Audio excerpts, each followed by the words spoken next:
سمجھنے لگ جائے گا۔ یہ مقصد تخلیق کا۔ اور سنیے،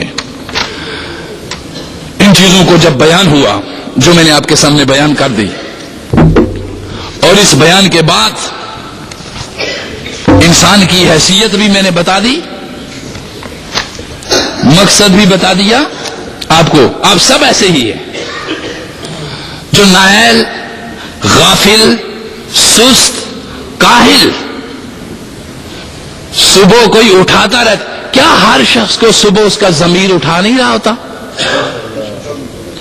اٹھا نہیں رہا ہوتا؟ اور اب یہ چلیے اس نالج کو یہیں ختم۔ ایک بات آخری کہہ کے اجازت چاہوں گا، اگلے جمعے سے اگلی گفتگو ہوگی۔ انسان کے اندر رب نے خبردار کرنے کے لیے ملائکہ رکھے ہوئے۔ کیا گناہ کر کے انسان اگر اس کے اندر حص باقی ہے تو شرمندہ نہیں ہوتا؟ کیا نیکی کر کے انسان کا دل خوش نہیں ہوتا؟ نہیں؟ اب اسی سے ہم سمجھ لیں گے فرق۔ اگر تو گناہ پہ گناہ کیے جا رہا ہے، گناہ کیا ہے؟ فرائض کا ترک اور حرام کا استعمال۔ ہر راشی کو جو رشوت کا بازار گرم کیے رکھتا ہے، ہر ملاوٹ کرنے والے تاجر کو جو ملاوٹ کر رہا ہے یا ملاوٹ والا سامان بیچ رہا ہے، اس کے ضمیر کے اندر ایک کچوکا دینے والا انسان موجود نہیں ہے کہ نہیں ہے؟ اب میں آپ کو بتاتا ہوں، اگر اندر والا انسان باقی ہے، ہر ملاوٹ پہ تجھے وہ روک رہا ہے۔ مثلا دعائیں ہیں سرزمین پاکستان میں، میڈیکل، درجنوں فیکٹریاں جالی لگا کے انسانوں کے لیے بیماریاں بیچی جا رہی ہیں۔ دعا کے نام پہ بیماریاں فروخت کی جا رہی ہیں۔ درجنوں خانقاہیں اور مساجد بسائی جا رہی ہیں جہاں ہدایت کا نام لیا جا رہا ہے، مگر ہدایت کے نام پہ گمراہی اور تعصب اور حسد اور بغض اور فرقہ واریت پھیلائی جا رہی ہے۔ اگر تیری فیکٹری میں جعلی گولی تیار ہو سکتی ہے تو ادھر جعلی مسجد کیوں نہیں بن سکتی؟ ادھر جعلی خانقاہ کیوں نہیں بن سکتی؟ اس کے اوپر 50 ٹن وزنی پیر کیوں نہیں بیٹھ سکتا؟ سوچنے کی بات یہ ہے لوگوں کہ اللہ ہم سے نیکی اور بھلائی کرنا چاہ رہا ہے، اور وہ نالج دے رہا ہے، ہمیں علم دے رہا ہے۔ اگر کسی انسان ملاوٹ کرنے والے کا ضمیر مسلسل 20-30 سال سے ملاوٹ کیے جا رہا ہے، اور گھر پہ گھر بن رہا ہے، کار پہ کار چل رہی ہے، کوٹھی پہ کوٹھی، بنگلے پہ بنگلہ، تو مجھے کچھ کہنے کی ضرورت نہیں ہے کہ وہ کدھر جا رہا ہے۔ مجھے کچھ کہنے کی ضرورت نہیں ہے کہ وہ کدھر جا رہا ہے۔ وہ جدھر جا رہا ہے اس کو خود معلوم ہے، اور اس کا ضمیر اگر اطمینان ہے اس کے اندر، سمجھ کے اطمینان والی جگہ صرف جنت ہے، اور اگر اس کے اندر بے چینی ہے، صحت گر رہی ہے، ڈپریشن کا شکار ہے، ایسی جگہ صرف جہنم ہے، جنت نہیں ہے ایسی جگہ۔ جنت میں کسی کو کوئی ڈپریشن نہیں، اور جو جنت کی راہوں پہ جا رہا ہے اس کو بھی کسی کو ڈپریشن نہیں۔ آپ سمجھے میری بات؟ جس راہ پہ خوف ہی کچھ نہیں ہے اس راہ پہ کسی کو ڈپریشن کیا؟ خوف ہی ہوتا ہے نا، کنگال ہو جانے کا، بیمار ہو جانے کا۔ بیماری کے خوف سے ڈرتے ہو نا، غریب ہو جانے کے خوف سے ڈرتے ہو نا، دوست احباب ماں باپ پڑوسیوں کے تانوں سے ڈرتے ہو نا کہ اس کی بنگلہ بن گیا، اس کی کوٹھی بن گئی، اس کا اسے کا درے کا دھرا رہ گیا، ان چیزوں سے خوف زدہ ہوتے ہو نا۔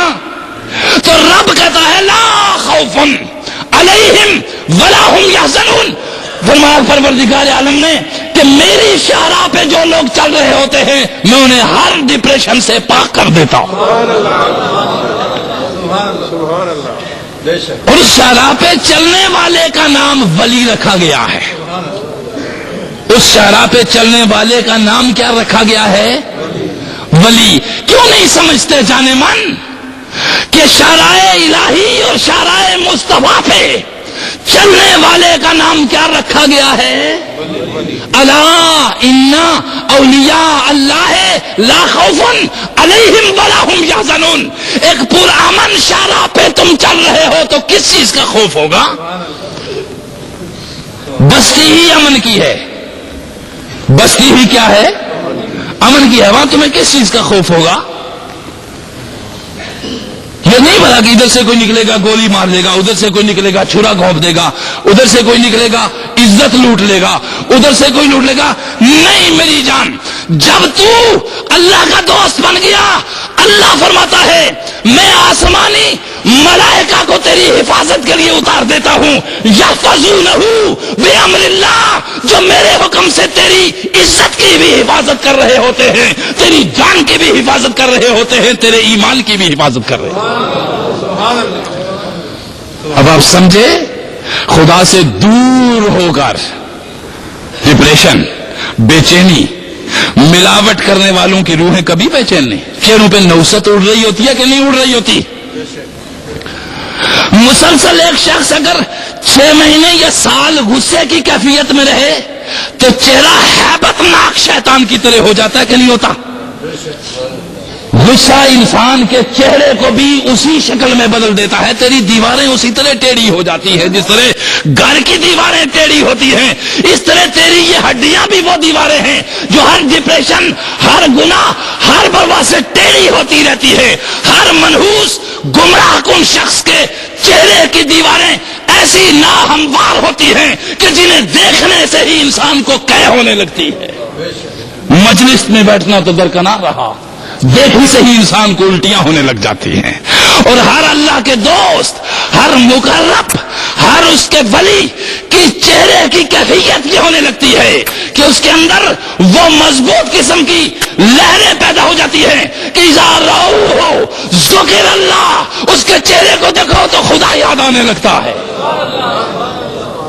چہرے کو دیکھو تو خدا یاد آنے لگتا ہے, اور انسان کا دل کرتا ہے میں ذرا بیٹھوں اس کے پاس, مگر وہ بیٹھنے نہیں دیتا. یاد رکھ لے, جو خدا کی مجلس میں بیٹھا ہو وہ تیری مجلس میں کیسے بیٹھے گا؟ تو کیا دے گا اس کو؟ تیرے ٹکے کا وہ محتاج نہیں, تیرے نذرانے کا وہ محتاج نہیں, تیرے ہدیے کا وہ محتاج نہیں, تیری سواری کا وہ محتاج نہیں, تیری کسی عزت کا وہ محتاج نہیں. جو خدا کے پڑوس میں بیٹھا ہوا ہو وہ گدی سجا کے تیرا انتظار کیسے کرے گا؟ وہ خدا کے ساتھ کیوں نہیں رہے گا؟ آپ سمجھیے, جو خالق کا ہو جاتا ہے وہ خلق کی طرف رجوع نہیں رکھتا, اور جو خلق کا ہو جاتا ہے وہ خالق کی طرف بڑی تکلیف سے جاتا ہے. ادھر جاتے بڑے کچوکے لگتے ہیں. پروردگار عالم مجھے اور آپ کو اپنا دوست بنائے. وما علینا.